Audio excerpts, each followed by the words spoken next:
अस्सलाम वालेकुम जी, मैं हूँ अलीना फारूक शेख। और वज़ीर आज़म इमरान खान ने कौम से खिताब किया और बढ़ती हुई महंगाई उनका बुनियादी एजेंडा और वाहिद एजेंडा था। वज़ीर आज़म इमरान खान ने 120 अरब रुपए की सब्सिडी का ऐलान किया। उन्होंने कहा जी मुल्क की तारीख में ये सबसे बड़ा फलाही पैकेज है। घी, आटा, दाल 30% डिस्काउंट पर मिलेगा। किसानों को ज़राअत के लिए घर लेने के लिए बिलासूद कर्ज मिलेंगे। शहरों में कारोबार के लिए बिलासूद कर्ज मिलेंगे। इसी तरह से उन्होंने ताजिरों और सेठों, इंडस्ट्रियलिस्ट से अपील की कि जनाब जो आपके मजदूर हैं उनकी तनख्वाहों में इजाफा करें ताकि उनके हालात बेहतर हो सके। साथ ही साथ वज़ीर आज़म इमरान खान ने कहा कि जनाब महंगाई पूरी दुनिया में बढ़ी है और एक तरह से हमने महंगाई इंपोर्ट की है। पाकिस्तान में तो दुनिया के मुकाबले में ज़्यादा महंगाई बढ़ी नहीं है उस शरह से जिस तरह से दुनिया में बढ़ रही है। रिलीफ पैकेज का ऐलान करते हुए वजीर आजम ने खबरदार भी कर दिया आवाम को। कहते हैं कि जनाब पेट्रोलियम मसनूआत की कीमतों में इजाफा करना पड़ेगा और गैस की कमी का भी सामना हो सकता है आने वाले दिनों में। साथ ही साथ वजीर आजम इमरान खान ने कहा कि अगर दो खानदान लूटी हुई दौलत वापस ले आए तो अशिया की कीमतें, जरूरी अशिया की कीमतें 50% तक कम कर दूंगा। तहरीक लब्बैक पाकिस्तान से मुतल्लिक एक्सपेक्ट किया जा रहा था वजीर आजम इमरान खान बात करेंगे, लेकिन खिताब में कोई जिक्र ना था। जनाब पूछना हमने अपने एनालिस्ट से ये है कि वजीर आजम इमरान खान रिलीफ पैकेज महंगाई को काबू करने के लिए ऐलान किया है। क्या वजीर आजम के दावे के मुताबिक अवाम को रिलीफ मिल पाएगा या वजीर आजम अपने दावे के मुताबिक अवाम को रिलीफ दे सकेंगे? हाँ या नहीं के ऑप्शन है हमारे एनालिस्ट के पास। हसन निसार साहब हमें ज्वाइन करें, मजहर अब्बास साहब हमारे साथ हैं, महमूद सरफराज साहबा और हफीजुल्लाह न्याजी साहब भी हमें ज्वाइन किए हुए हैं। साथ ही साथ ये खबर भी शामिल कर लीजिए जनाब कि यूटिलिटी स्टोर्स पर मुख्तलिफ अशियाए खुरोनोश की कीमतों में एक बार फिर इजाफा कर दिया गया है। बताया जा रहा है खासकर खूनी तेल की कीमत में तकरीबन 65 रुपए तक इजाफा हो गया है। हसन निसार साहब, इस खबर के साथ ही सबसे पहले आपका तज्जिया जानना चाहूंगी। वजीर आजम कहते तो हैं कि 3 बुनियादी अशिया के ऊपर 30% तक डिस्काउंट मिलेगा। मिडिल क्लास तबके का क्या, उन लोगों का क्या जिनको रिलीफ में शामिल नहीं होंगे, और यूटिलिटी स्टोर्स पे तो एक बार फिर मुख्तलिफ चीज़ों में इजाफा हो गया है। क्या वजीर आजम के दावे के मुताबिक कुछ आवाम की मुश्किलात कम हो पाएंगी? देखिए, ओवरऑल इसका जायजा एक आध मिनट में वो ये है कि आदाद शुमार के साथ मुसल्ला एक खासी मुदल्लल तकरीर थी, इसमें कोई शक नहीं। लेकिन बुनियादी सवाल ये है कि हमारे यहाँ वेजेस और सैलरीज, मैं तो कब से चीख रहा हूँ, इतना लॉजिकल शायद ही किसी मुल्क में होता हूँ जो सैलरीज का स्ट्रक्चर है हमारे। आप सरकारी देख लो, गैर सरकारी देख लो, आजकल तो बैंक्स में भी क़यामत आई हुई है। खैर, लेकिन एक बात मैं आपको बताऊं, चूंकि तफसील का तो वक्त नहीं होता इसमें, इस तकरीर के बाद मेरे इस ख्याल को बहुत तकवीत मिली है कि अगर कंटिन्यूटी में कोई क्रैक ना आया तो अगली टर्म के मिड के लगभग दुनिया देख लेगी कि पाकिस्तान टेक ऑफ कर रहा है। मुझे इसमें कोई शक नहीं। आखिरी जो नॉकआउट पंच था इमरान खान का, वो वैसे भी उनका फेवरेट है और मज़ेदार था वो। सो मेरा तो ओवरऑल ये, बाकी रह गया रिलीफ शलीफ तो वो छोड़ें आप, ना होने के बराबर जैसे ऊँट के मुंह में। हाँ, आखिरी जुमला तो यही था ना, नॉकआउट पंच, तो मैं उसी को कह रहा हूँ। तो बाकी रिलीफ शलीफ भूल जाए। सर वैसे बड़ी हैरत की बात है, ऊँट के मुंह में जीरा शीरा मारा। सर वैसे बड़ी हैरत की बात है कि हम लूटी हुई दौलत वापस ला के दिखाएंगे से लौटी हुई दौलत अगर वापस कर दें तक वो आ गए, फिर भी आप नॉकआउट पंच कह रहे। नहीं, नॉकआउट पंच का मतलब कुछ और है, बात की समझ में ना आए तो मेरा कसूर नहीं है। अच्छा चले ठीक है, वो तकिया कलाम ठीक है, लेकिन आपको नहीं लगता कि रिलीफ मिल पाए? हाँ ठीक है, ओके, तो फिर भी आपको नहीं लगता कि रिलीफ महंगाई जो बुनियादी रिलीफ नहीं मिल पाएगा? ठीक है, मजहर अब्बास साहब कहते हैं कि मईशत को बड़ी कुछ लोगों को काबिल जिक्र रिलीफ नहीं होगा। मजहर अब्बास साहब के पास ये पॉइंट लेके जाते हैं मजहर साहब। हसन निसार साहब कहते हैं कि मईशत को काफी तकवीत मिलेगी बाय द मिड और एंड ऑफ नेक्स्ट टर्म। इस तकरीर से काफी चीजें क्लियर हुई हैं, आदाद शुमार से pact and knockout punch of course. आपकी क्या राय है? देखिए, जब मईशत उठेगी तो हम भी देख लेंगे। जो ज़मीनी हक़ाइक़ हैं वो इससे बड़े मुख्तलिफ हैं जो बात की जाती है। देखिए, फैक्ट्स और फिगर से हमेशा लोगों को समझाने की कोशिश की जाती है, लेकिन ग्राउंड्स पे जो चीज़ें होती हैं वो उससे बड़ी मुख्तलिफ होती हैं। आप जाएं तो ज़रा मार्केट्स में जाएं तो आपको अंदाज़ा हो जाएगा मार्केट्स का। अब आपने जिन चीज़ों पे रिलीफ दिया है और जिस अंदाज में आपने उन इंडस्ट्रियलिस्ट से दरख्वास्त की है, कभी इंडस्ट्रियलिस्ट या बिजनेसमैन दरखास्तों पे भी कभी गौर किया करते हैं? देख लीजिएगा, आज से 3 महीने बाद, मैं आपको ये यकीन दिलाता हूँ, आज से 3 महीने बाद मालूम कर लीजिएगा कि कितनी फैक्ट्रीज में, कितनी कंस्ट्रक्शन कंपनीज में जो काम करने वाले मजदूर हैं उनकी तनख्वाहों में कितना इजाफा हुआ, मालूम कर लीजिएगा, आपको अंदाजा हो जाएगा। और ये भी मालूम कर लीजिएगा कि कितने लोग बेरोजगार हो गए हैं। तो हम फैक्ट्स फिगर्स में खेलते रहते हैं। बहुत अच्छी उन्होंने एक बैकग्राउंड दिया, इसमें कोई शक नहीं है। जैसे कोविड वाला मसला है, कोविड वाले मसले में हुकूमत ने वाकई बहुत डिफिकल्ट पीरियड था और उसको बहुत बेहतर अंदाज में टैकल किया, इसमें कोई शक नहीं है। मेरी जो सबसे बड़ी कंसर्न है वो दवाओं पे। एक आम आदमी, क्योंकि इस मुल्क में बीमारियों का कोई हिसाब किताब नहीं है। अभी आप पंजाब में ले देख लें, डेंगू की जो सूरत हाल है, हर एक मौसम में एक नई बीमारी आ जाती है और अस्पतालों में जाके सूरत हाल देखते हैं आपके। ठीक है, आपने बहुत अच्छा किया, हेल्थ कार्ड बहुत अच्छी इनिशिएटिव है, इसमें कोई शक नहीं है। लेकिन जिस तेजी से महंगाई बढ़ती है, जिस तेजी से महंगाई बढ़ रही है, उसमें ये पैकेज नजर ही नहीं आएगा। फिर आपने पेट्रोल की कह दिया आपने कि पेट्रोल की, ये भी नहीं बताया कि सिर्फ एक मरतबा। इसका मतलब ये कि पेट्रोल की प्राइसेस मुसलसल ऊपर जाती रहेंगी। अब जो पेट्रोल की प्राइसेस मुसलसल ऊपर जाएंगी तो उसका जो ट्रिकल डाउन इफेक्ट्स है वो क्या आएगा, हर चीज के ऊपर क्या आएगा। तो ऐसे में रिलीफ आप क्या दे सकते हैं? फिर करप्शन। मैं तो ये समझ रहा था कि शायद आप कोई गवर्नेंस के अच्छे इक़दामात का ऐलान करेंगे कि ताकि इन प्राइसेस पे जो गैर जरूरी तौर पर चीजें बढ़ाई जाती हैं उन पे कंट्रोल कर लेंगे। तो मुझे कोई बहुत ज्यादा ऐसा इनिशिएटिव नहीं नजर आया इस तकरीर के अंदर कि हम कोई नई चीज बता रहे हैं। अच्छा, ये आपकी पेट्रोल की कीमतें बढ़ने और उसके बाद उसका रेसिप्रोकल इफेक्ट की बड़ी अहम बात है। हसन निसार साहब के नॉकआउट पंच के ऊपर जरा बताइएगा, आपका तज्जिया क्या है, आपकी राय क्या है? नॉकआउट कर दिया ऑपोजिशन को वजीर आजम ने इस जुमले? वजीर आजम ने ये उन जिन दो खानदानों से ये अपील की है तो 3.5 साल में आपने उनसे रकम रिकवर कहाँ की? आप तो इस नारे के साथ आए थे ना कि आप इनसे ये एक लूटी हुई दौलत रिकवर करेंगे, तो आपने क्यों नहीं की ये? इसका जवाब तो वजीर आजम को देना चाहिए। ये तो आपने 3.5 साल बाद आप ये कह रहे हैं, आप उनसे भी दरखास्त करते हैं, आप बिजनेसमैन से भी दरखास्त करें। तो भाई आप आए ही इसीलिए थे कि आप वो रकम रिकवर करेंगे, आपने वो रकम रिकवर, वो पर्पस सर्व नहीं हो रहा। ठीक है सर, मैं हसन निसार साहब के जरा बाद में जवाब देती हूँ। न्याजी साहब से पहले उनकी राय लेना चाहती हूँ। वजीर आजम की तकरीर पे न्याजी साहब, और एक्सपेक्ट किया जा रहा था कल अदम तहरीक लब्बैक के मामले पर वजीर आजम बात करेंगे, की नहीं, क्यों? देखिए, मेरे तो इत्तलाक के मुताबिक तकरीर जो है वो 4.5 मिनट शॉर्ट की गई थी और पहले वो रिलीज करके पीटीवी ने उसको जब हैंड ओवर किया तो उससे बात करा नहीं, ये इम्पोर्टेंट नहीं है। देखिए, जो मुझे तकलीफ होती है, क्योंकि भट्टी साहब नहीं है तो उनकी नुमाइंदगी मैं थोड़ी सी कर लूँ। और एक मुझे जवानी में एक गाना था, है तो आम सा, लेकिन खुदा को कि जब भी वज़ीर आज़म साहब आते हैं तो मुझे वो गाना फिर जो है वो मेरे जहन में आता है कि कोई नवा लारा ला के सानू रोल जा, झूठे अभी को झूठ और बोल जा।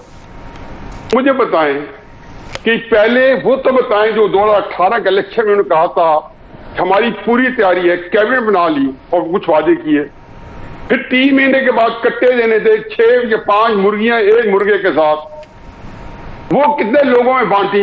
ये 3 महीने की कारकर्दगी जब उन्होंने कहा था, और हमेशा कहते थे कि 100 दिन में पता चल जाता है, तो अगर हुकूमत ने चल रहा तो 100 दिन में, बिल्कुल सही कहा।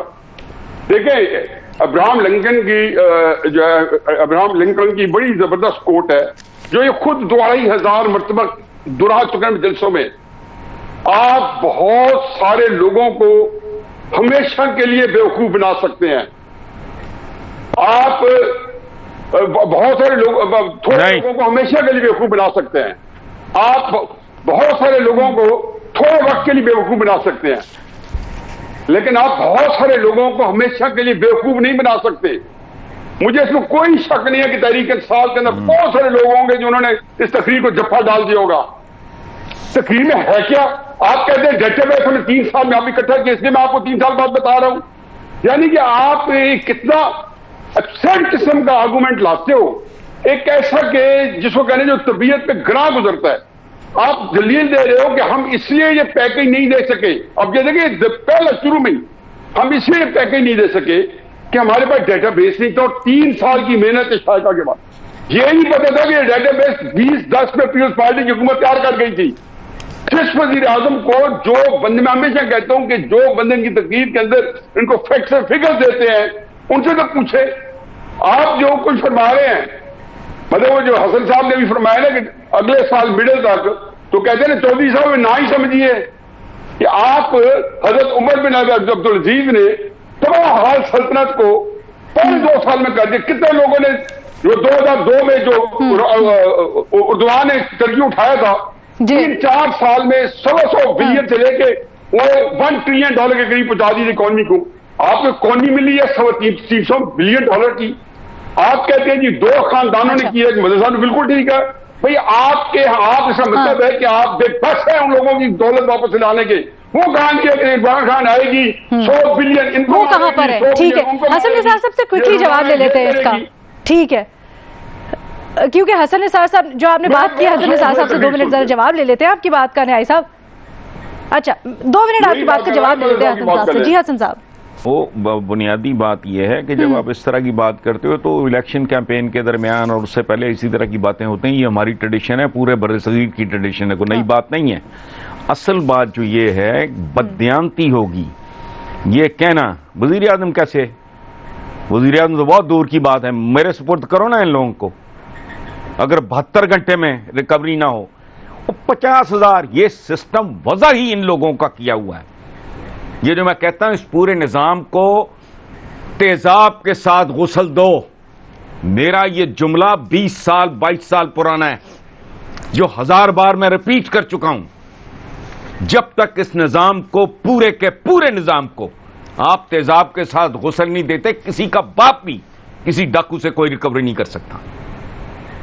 उसने को कसर छोड़ी है, लेकिन लिमिटेशंस हैं। अच्छा, यहां वो व्हाइट कॉलर क्राइम इसलिए किया था ना इनके ऊपर। जब तक कॉलर उल्टा नहीं होगा, बंदा उल्टा नहीं होगा, सवाल ही नहीं पैदा होता। नहीं आज तक और किसका आपने क्या बिगाड़ लिया है। ठीक है जी, एक छोटे से ब्रेक लेते हैं, उसके बाद वापस आते हैं, महमल की राय भी जानते हैं। ब्रेक के बाद खुशामदीद जी। वजीर आजम इमरान खान ने रिलीफ पैकेज का ऐलान किया है। महमल, क्या आपको लगता है इससे महंगाई में कुछ कमी आएगी, आवाम को कुछ रिलीफ होगा? यूटिलिटी स्टोर्स पर कीमतें बढ़ गई हैं, पेट्रोल की कीमत में भी वजीर आजम ने इजाफे का ऐलान कर दिया है।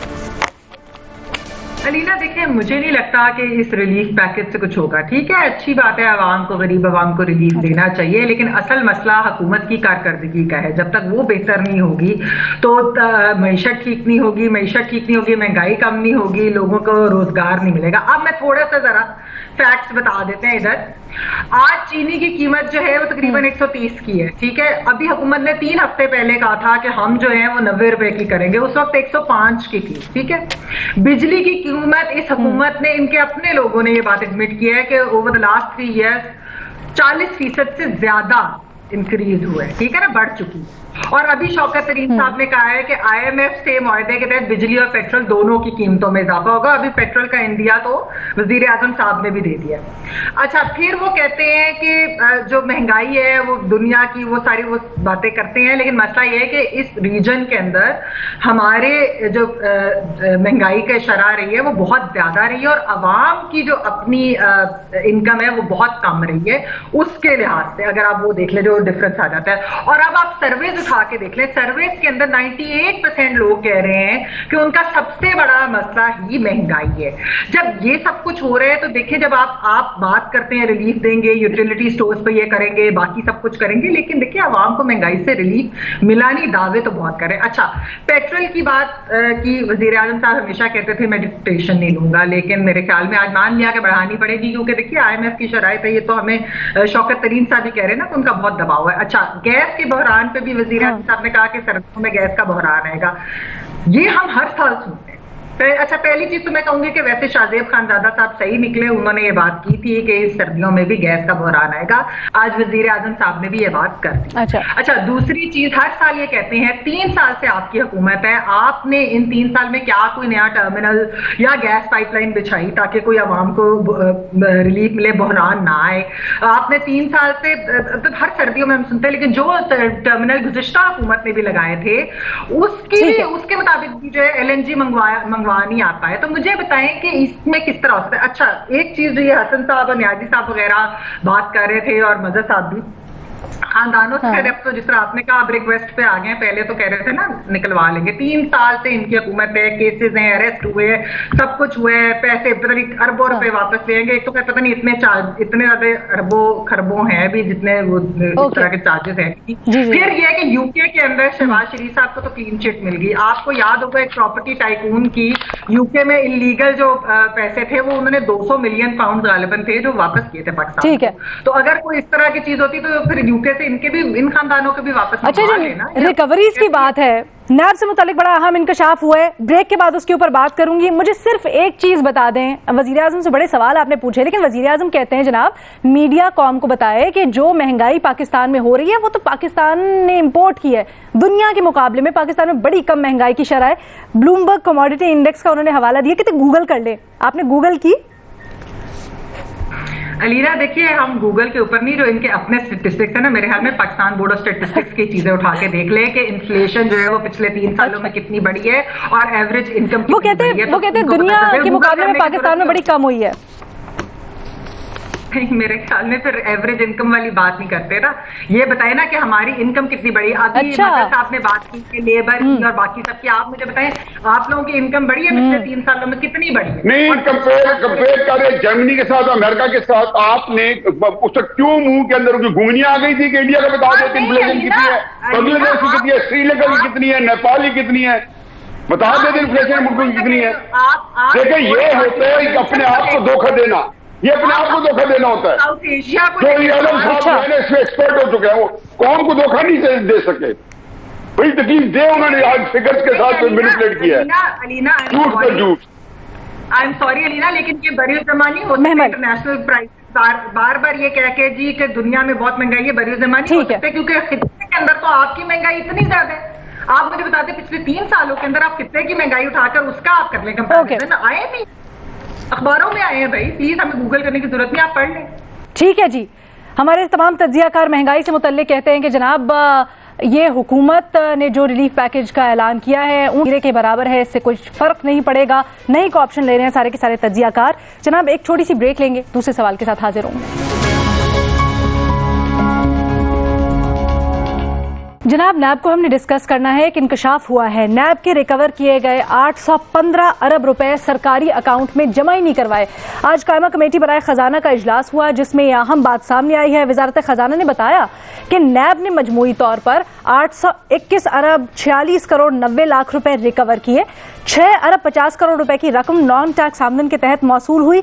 बाकी फंड्स कहाँ हैं इसका कोई पता नहीं है, कोई इल्म नहीं है, कहां पर इस्तेमाल हो रहे हैं ये भी बिल्कुल नहीं पता। रिपोर्ट तलब की गई है जनाब ऑडिटर जनरल ऑफ पाकिस्तान और नैब से, लेकिन हमारा बुनियादी सवाल ये कि नैब की तरफ से तो बड़ी दफा दावे हो चुके हैं कि हम लोगों ने रिकॉर्ड रिकवरी की है और इसको बड़ा बूस्ट भी किया जाता है, तो क्या नैब की जानिब से 800 अरब रुपए रिकवर करने का दावा दुरुस्त है, हाँ या नहीं के ऑप्शन है हमारे एनालिस्ट के पास। हसन निसार साहब आपसे ही आगाज करूंगी क्योंकि आप एक दफा बड़ी तारीफ भी कर चुके हैं कि नैब ने बड़ी अच्छी रिकॉर्ड रिकवरी की है जिसको हमें आगे लेके चलना चाहिए। आज बड़े सवालात इकट्ठे हुए, कहां गए ये पैसे? कहां गए ये पैसे के मतलब कहां गए ये, कहां से आई ये झुमके, कहां से लाई हो ये झुमके, जी सर ये झुमके, इस तरह की बात है। अभी बात खुल तो लेने दें, यहाँ देखो ना, बात सुनो। ये सवाल आप पूछो किसी नजूमी से, जादूगर से या किसी सीनियर तज्जिया निगार से, ओ भाई, या फिर मुझे एक्सेस दो नैब के रिकॉर्ड तक, रसाई दें मुझे, मैं खुद उसको प्रूव करूं, या उसका आप नतीजे का इंतजार करें। ये शॉट इन द डार्क वाली बात है, हवा में तलवारें चलाना, तलवार भी गत्ते की। अच्छा, किस बात पे?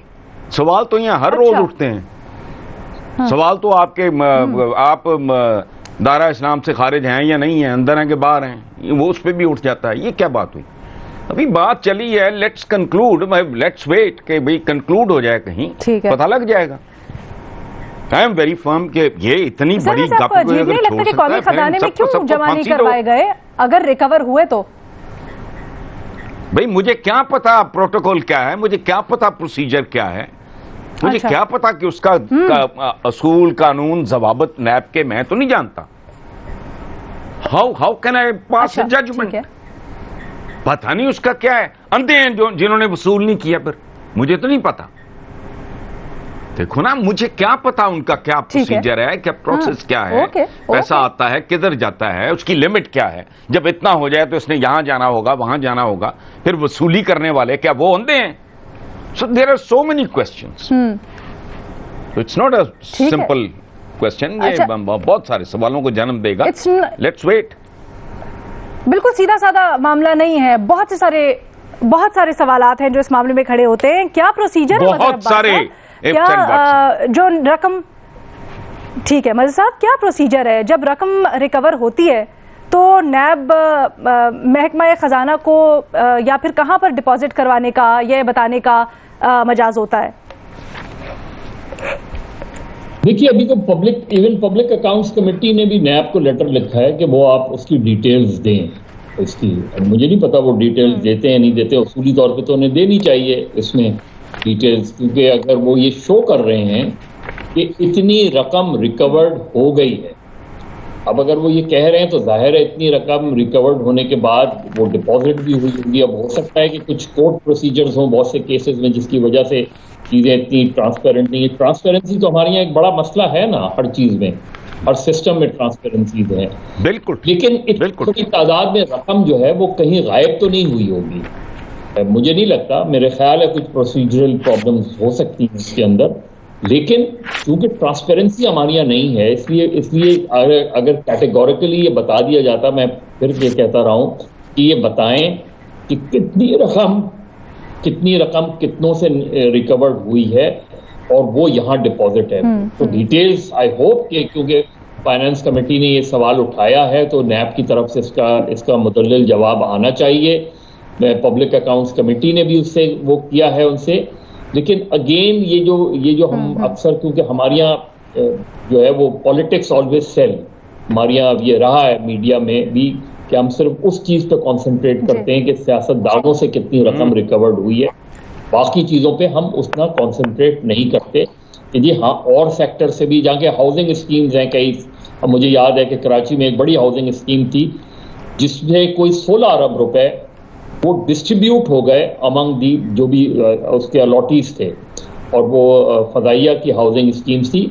लेकिन उसमें सबसे स्ट्रेंज चीज ये हुई थी कि उसमें प्ली बार्गेन नहीं हुआ था, उसमें बाकायदा एक सेटलमेंट हुआ था। अच्छा, तो अब ये नैब थोड़ी सी ये रहनुमाई कीजिएगा हमारी, ये जो रिकवर्ड रकम होती है, क्या इसका प्रोसीजर होता है? नैब कहाँ पर जमा करवाता है? तो गवर्नमेंट, जाहिर है आप गवर्नमेंट के उसमें जमा कराएंगे ना, आप नैब अपने पास थोड़ी देगा एंड उसकी तो मुझे उसकी डिटेल्स तो नैब खुद ही बता सकता है, लेकिन अल्टीमेटली तो पैसा जो है वो कौमी खजाने में ही जाता है। एग्जैक्टली। तो फिर आपको मायूब नहीं लगता कि सिर्फ एक सर्टेन अमाउंट है जो दावों के बरक्स छोटी सी अमाउंट 6 अरब की बताई जा रही है वो है, बाकी नहीं है? लेकिन उनकी तरफ से तो जवाब आने देना, मतलब ये कि ये तो जवाब का इंतजार करना चाहिए, आप ये कहते हैं। ठीक है, नैब की तरफ से जवाब आए उसके बाद हम इस चीज को ज्यादा बेहतर इस पर डिबेट कर सकते हैं कि भाई अगर ये रकम कहीं इधर उधर हुई है, विच आई डाउट हो, कुछ तो हो सकती है, लेकिन इतनी बड़ी तादाद में रकम में हेरा फेरी नहीं हो सकती, या ये कि दावा गलत है कि इतनी बड़ी रकम रिकवर्ड हुई है, या तो ये है कि दावा ही गलत है। मेरा ख्याल है I think in the next few weeks मेरा ख्याल है इस चीज में ज्यादा क्लैरिटी आ जाएगी इस सवाल के जवाब में। ठीक है जी, हफीजुल्लाह न्याई साहब आपकी क्या राय है? मलिक साहब ने सही कहा है। देखें ना, आपका क्या है, बैंक दौलत पाकिस्तान, उसमें क्या है, स्टेट बैंक ऑफ पाकिस्तान, जिसे पाकिस्तान की सारी दौलत है। अब आपने वो नेशनल क्राइम एजेंसी लंदन ने जो मेहमान ने उसका एक सरसी जिक्र किया है, उसने आपको 200 या 250 वट एवर एक देखो, वो तो गूगल करते हैं ना, वज़ीर आज़म साहब कहते हैं, तो वज़ीर आज़म साहब गूगल करके देख लें कि वो कितने नेशनल क्राइम एजेंसी ने कितने पैसे आपको दिए हैं। वो पैसा किधर है? वो पैसा पाकिस्तान का पैसा था, उसको स्टेट बैंक में आना था। देखें जी, मुझे हकीकत ये है कि मैं यकीन मानोगे, मैं हसन साहब को मैं इतनी हाई स्टीम में रखता हूं और उनकी हर बात मेरे लिए बड़ी वैल्यूएबल बात है। मुझे समझ नहीं आती कि हसन साहब कैसे उन्होंने इतनी बातें नजरअंदाज कर दी वजीर आजम की।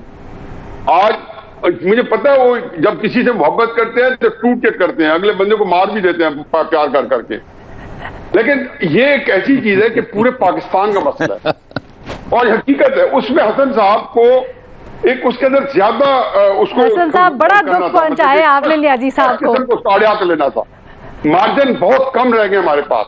ये जो मदर साहब ने कहा था ये तो जाने वाली स्पीच थी, ये आने वाली स्पीच नहीं, ये आने वाली स्पीच है, ये जाने वाली स्पीच नहीं है। और यही बात मुझे तो एक एक चीज देखें, मेरी एक बात से सुने। देखिए आपका जो मसला, ना इस हुकूमत का मसला पीडीएम है, ना तहरीक लब्बैक है, ना FATF है, ये सारे प्रॉब्लम क्राइसिस है, ना IMF है, ना अफगानिस्तान है, ना महंगाई है। असल ये सारी चीजों ने जो वजीर आज़म साहब कहते हैं मुझे कैसे मिली, वजीर आज़म साहब मैं बताता हूं कहां से मिली। ये जिसके कोख से जन्म लिया वो है हमारी पॉलिटिकल इंस्टेबिलिटी। हसन साहब जो रो रहे हैं पिछले 25-30 साल से, वो एक अपने एंगल से ले रहे हैं। मैं हमेशा मैं ही रो रहा हूं कि हमें अवेयरनेस बहुत ही लेट है, क्योंकि इसमें हम भी शरीक जुर्म रहे भुट्टो साहब के खिलाफ सियासी अदम इस्तेकाम लाने में।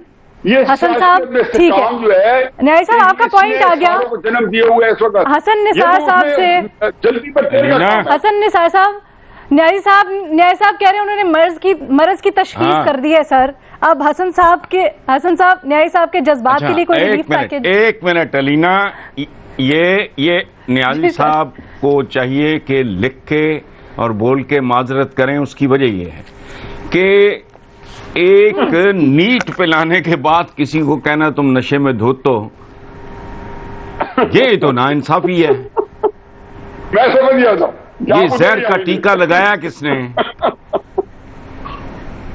नहीं बहाना ही उधर बनता है। मैं ना न्याजी साहब आपको माजरत करनी पड़ेगी। मैं माफी मांगता हूँ। आपको कौन से माजरत करनी पड़ेगी? उन्होंने हाथ जोड़े हुए आप देख नहीं रहे, यकीनन हाथ जोड़े हुए हैं। पूरी कौम से माफी मांगता हूं अगर मेरी वजह से कोई नहीं, आपको सलामत रखे। नहीं कोई नहीं होता है, part of the game, part of the game है सर। न्याजी साहब अब जल्दी से जी न्याजी साहब अब जल्दी से ये बता दें सर, ये जो पैसे हैं ये रिकवर हुए ही नहीं हैं या कहां गए, सरकारी खजाने में क्यों जमा नहीं हुए? दावे तो बड़े किए गए थे। अलीना, ये सेनेट में और नेशनल असेंबली में ये क्वेश्चन आ चुका है, ये कई केसेस में अदालतों के सामने आ चुका है, लेकिन उसको ऐसा उसे सर पे नजर किया जाता है, उसे पहलू तय की जाती है। मैं हैरान हो जाता हूं। ये पैसे देखो ना, एक आपको एक जो ब्रिटिश नेशनल क्राइम एजेंसी उसने ये कैटेगोरिकली कहा कि ये पाकिस्तान का पैसा आप ले लें, हमने ले लिया। अब बताया जाए वो पैसा किधर गया है।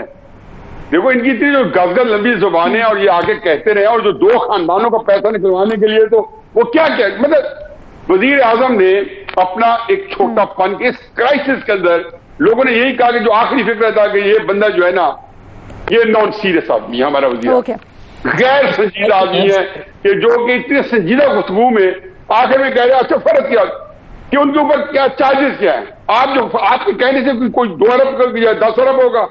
नवाज शरीफ के ऊपर टोटल केस आपका जो 1.8 मिलियन पाउंड की मनी लॉन्ड्रिंग का केस है, 1.8।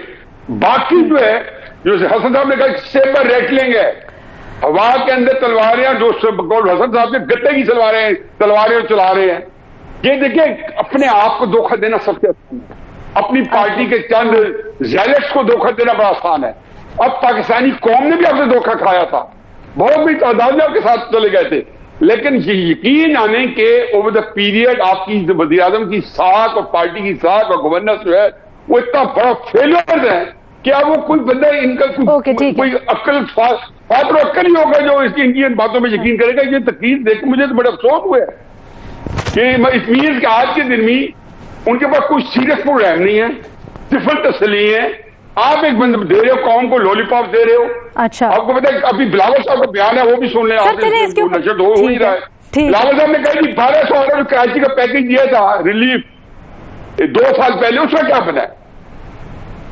आज आपने फिर वो अनाउंस कर दिया 120 अरब 1800 अरब। सर चले, मैं ये जो आप कह रहे हैं ना, बिलावल की बात कर रहे हैं, ऑपोजिशन तो ये भी दावा करती है कि जी हमारे एहतजाज की वजह से वजीर आजम के ऊपर प्रेशर पड़ रहा है और उन्होंने ये आज खिताब किया। ये जरा मैं आगे जाके महमल ये बताइएगा, 800 अरब रुपए रिकवर करने का दावा होता है, पता चलता है आज के सिर्फ उसमें से 6 अरब कुछ रुपए सरकारी खजाने में जमा हुए। कहाँ गए बाकी पैसे? क्या रिकवर हुए ही नहीं बाकी पैसे? ऐसा हो सकता है? देखिए अलीना, जिस तरह बाकियों ने भी कहा, मुझे नहीं पता कि ये कैसे अपनी जो 3 साल की परफॉर्मेंस रिपोर्ट थी, ये जनवरी में गालिबन छपी हुई है, उसके अंदर था कि 714 अरब जो है वो नेशनल एक्सचेकर में इन्होंने जमा कराए, डिपॉजिटेड। ये जो है आप एक्सप्रेस ट्रिब्यून का, बाकी भी अखबारों में आप देख लें तो ये खबर छपी हुई। हाँ। तो इसका मतलब है कि उन्होंने तो ये क्लेम किया है, ये उनके दावे हैं। तो ये चीजें पूछनी है चेयरमैन नैब से पूछा जाए, क्योंकि पार्लियामेंट में जाहिर बात है नैब को तो कोई एक्सेप्शन नहीं कि वो पार्लियामेंट के आगे जवाब ना दें। तो आप पाकिस्तान इंफॉर्मेशन कमीशन से भी पूछ सकते हैं, आप चेयरमैन नैब से भी पूछ सकते हैं। अगर वो जवाब ना दें या सेटिस्फाई ना कर सके, फिर एक अलहदा बात है। अभी हम ये हाँ या नहीं का ऑप्शन लेना तो इस वक्त सही नहीं है, लेकिन बात जरूर कि मीडिया भी बहुत ज्यादा इतने ज्यादा क्योंकि दावे करते थे, कभी कहते थे 200 अरब आ गए, 250 आ गए, 300 आ गए, इस तरह करते रहते थे। मीडिया जब पूछता था डिटेल नहीं दी जाती थी सही वाली, मतलब सही तरह से बताया नहीं जाता था, सेटिस्फैक्ट्री आंसर नहीं होता था। तो ये जो है सवाल तो जरूर उठते हैं इस चीज पे, इसीलिए उठ रहे हैं, लेकिन बताएंगे जो है वो तो जाहिर बात है नैब के लोग ही बता सकते हैं, हम तो नहीं, मैं या आप या मजा साहब या न्याज साहब, हसन साहब वगैरह तो नहीं बता सकते। ऐसा करें, इसकी तहकीकात भी ठीक है जी, हमारे तमाम तजिया जी। अच्छा सर, ताकि वो भी जवाब भी आए, कहाँ से आए कहाँ गया वो भी पता ना चले। जनाब, हमारे जवाब बुनियादी सवाल के जवाब में हमारे तमाम तजियाकार कोई ऑप्शन नहीं लेते, कहते हैं थोड़ा कबल अज़ वक्त है इसके ऊपर कोई जवाब देना। खैर, कल की मोहलत दी गई है, कल जवाब तलब किया गया है कायमा कमेटी ने, न सिर्फ नैब से बल्कि ऑडिटर जनरल ऑफ पाकिस्तान से भी। तो देखते हैं इस सिलसिले में क्या डेवलपमेंट होती है, आपसे भी जरूर शेयर करेंगे। आपकी राय क्या है दोनों सवालात से मुतल्लिक, वजीर आजम की तकरीर हो या फिर आज जो इंकशाफ हुआ है नैब की रिकवरी से मुतल्लिक? सोशल मीडिया पर अपनी राय का इजहार जरूर कीजिएगा। इजाजत दीजिए, अल्लाह हाफिज।